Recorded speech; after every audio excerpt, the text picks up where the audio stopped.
Hello and welcome to another episode of Ezoic Explains. I'm Whitney Wright, and today I'm going to be taking you through the most recent announcement by Google, the demise of third-party cookies in 2 years' time. I'm going to take you through that big announcement. I'm going to take you through somewhat of the other browsers have been doing before this and their plans for the future, maybe some alternatives to third-party cookies, and how ultimately this is going to affect publishers.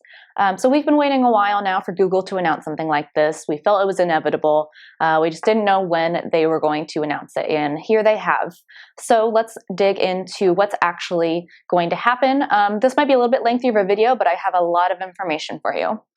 So let's get into those browsers who have already taken action on third-party cookies and some of those alternatives. So we finally hit a wall with third-party cookies. We've been using them forever, but what third-party cookies do and how much information they have and share is very different than their original intent, which subsequently has put us in the current predicament.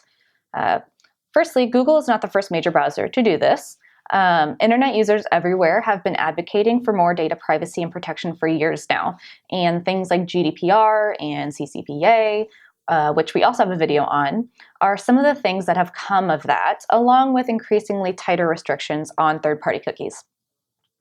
Apple Safari and Mozilla Firefox both have implemented tools to block third-party cookies in 2017 and 2019, respectively. The detail in Apple's approach was that as long as you visit a site that has first-party data and stay logged in, such as Facebook and Google, within 24 hours, the third-party cookies that tag along were fine. Since many websites offer you to sign up with your Facebook or Google account, these sites were likely not affected because most people visit Facebook or some Google product every 24 hours anyway, or they just stay signed in. Apple came out with multiple versions of this third-party blocking since it first came out in 2017. An earlier update deleted first-party cookies every 7 days. The next one updated that to cut down to a day. The most recent one, which was in September of 2019, is targeted at closing those loopholes even more. Companies began storing identifiers through non-cookie web storage, like local storage, rather than first-party cookies to then work around the 24-hour cookie rule.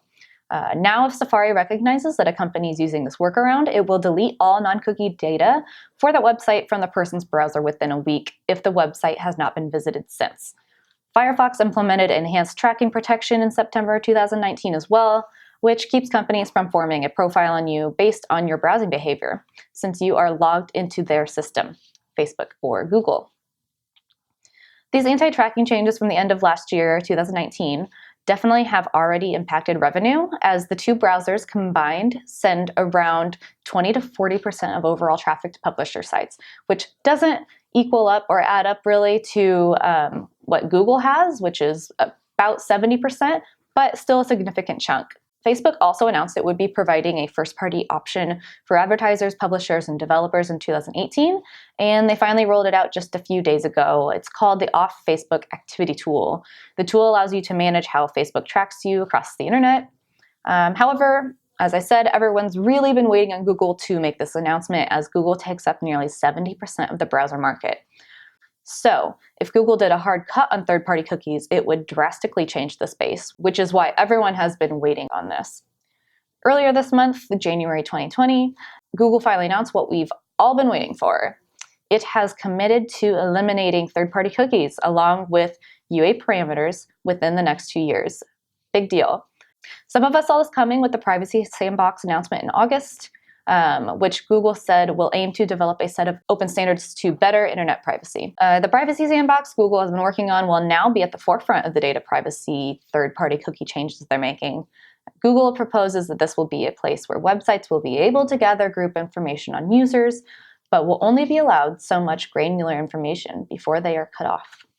I'll go more into depth on the Privacy Sandbox and who is likely to benefit most from these changes, but let's first look at alternative solutions to third-party cookies anyway. One of the suggested alternatives is universal IDs, which use an anonymous user token. Most universal IDs either use a third-party cookie item, like email address or fingerprinting, and connect them to an anonymous user token. This anonymous token is then used by people within the digital advertising and publishing world. The flaw with universal IDs is it is basically just still third-party cookies. It's just with the name removed. but you still have an identifier that's linked with the anonymous token. So companies like Apple, Mozilla, and Google have said this isn't a solution, but more just like a go-around. A lot of news publishers are pioneering life outside of third-party cookies. News Corp has done something similar to this universal ID tagging by tagging individual readers with the news ID so they can be identified outside of the third-party cookie system.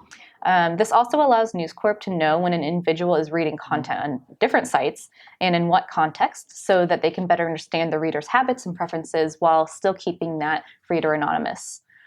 These titles have their own data management platform that feeds into the centralized customer data platform, and from there, advertisers can access it programmatically through its News IQ platform. Insider has done something similar with this with reader IDs. Another solution is a context map that maps various audience segments on the open marketplace, which would be created with publishers' first-party data. This solution is similar to Google's federated learning of cohorts proposal, which would use machine learning to better understand the browsing habits of similar users, and then we'll group them together. We'll talk more about that in a little bit. Something similar to this will likely come out of the privacy sandbox as well to help with ad targeting once third-party cookies are gone. This would only really work if there were industry standards set in place that publishers and advertisers could come to an agreement on, specifically how to name these audiences so publishers could give advertisers the appropriate data without giving away too much personal data. Other major news publishers like the Washington Post and the Guardian are looking at ways to use first-party or second-party cookies to do a similar job as third-party cookies. This would likely extend contextual targeting to bring in more granular targeting around audience intention and behavior, partnerships with advertisers, or selling first-party data to be used for targeting audiences outside of their own properties. Other publishers have created alliances. Ozone has an alliance between The Guardian, The Telegraph, News UK, and Reach called the Ozone Project, and they all agree on how they contextually target ads so advertisers can better measure contextual buys, so they're kind of grouping together. As I stated before, Google has come up with its own solutions, of course, to help replace a system that thrives on third-party cookies, a few of which are the privacy sandbox and the federated learning of cohorts. Google announced the sandbox in August of last year, and its recent announcement on the 2-year process of phasing out third-party cookies has turned eyes toward the privacy sandbox even more. Google has stated that an abrupt change out of third-party cookies would only cause ad-supported websites the motive to engage in more unstable and less secure data practices, like fingerprinting or tracking users through collected data on browser, IP address, time zone, and language, which is why these changes will be made continually over 2 years. The privacy sandbox is supposed to create a better open dialogue between Google and those who function within the advertising space to discuss and test the third-party cookie alternatives and data privacy regulations that benefit users, advertisers, and publishers. Their federated learning of cohorts, which is called Flock, uses machine learning to gather a user's browser history as a group rather than individually, and then it is stored locally. So that's similar to this context map that I was talking about. As the system learns more, it continues to flock, conveniently, thousands of people together in groups to let agencies and advertisers know more about what their best audience may be. These types of systems have been around for a long time, but they've mostly been used for purposes outside of advertising. So, who do these regulations benefit?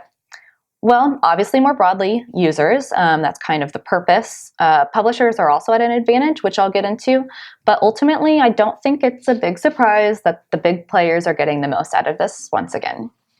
Apple is still heavily focused on apps, which would create the all too familiar walled garden of the App Store.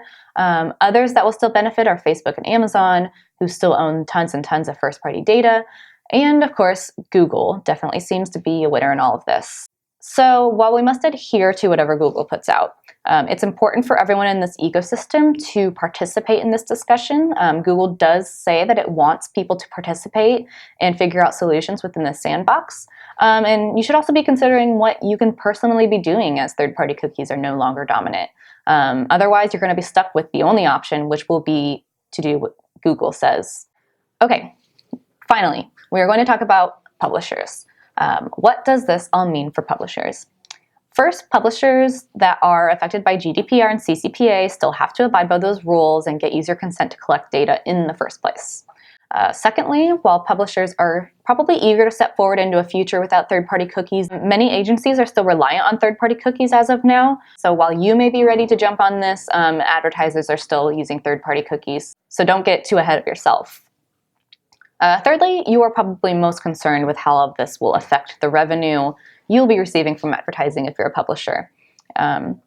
What's important to remember is that a system that's based on third-party cookies is a system that was built for advertisers and programmatic ads. Publishers simply use this system because it's easier and that's where the advertisers are. So this system will most affect advertisers, which makes sense. Publishers just simply operate within the system. There are no projections for digital ad spend to go down, so advertisers are still spending their money. They're still going to be spending that money. They still need data. It might just look different on how they ask for it and how they receive it. This means that publishers are more important than ever, actually, and have a lot to look forward to because they hold first-party data. As long as you follow data collection rules, you actually have a supply that many advertisers will demand, and that is first-party data. Now, you'll have the opportunity to sell it directly, and that revenue that was originally going to third-party providers, that can be reclaimed by publishers.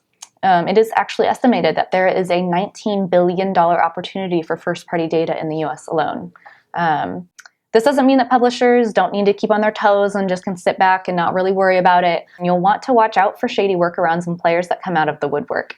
But with all of these changes and the fears that come along with these cookie changes, you are going to be fed a lot of BS about what you should be doing, what product you absolutely need, and that you should sell your data to them, and then they'll resell it to advertisers for you.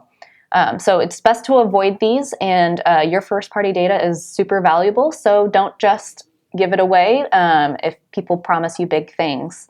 The best thing that publishers can do right now is to keep that relationship with your audience and hold it tight. Keep them engaged, happy, communicate with them, etc. Keep collecting that first-party data. As time goes on, that relationship and the data you gather from it will become increasingly more valuable. Lastly, the relationship between advertisers and publishers is about to be closer than it ever has been. And in this, publishers have the upper hand. Like I said, they have the first-party data. And that's it for this episode of Ezoic Explains. I really hope that that gave you the information you were looking for and just kind of a gist of what's going on. If you like this video or any of our others, give it a thumbs up, subscribe to our channel. It really helps others like you find these videos that can be helpful. Subscribe to the channel. Look for us on Twitter, LinkedIn, YouTube, Instagram, Facebook, ezoic.com. We also have a blog, ezoic.com/blog. And that's about it. Thank you for joining us. This has been another episode of Ezoic Explains.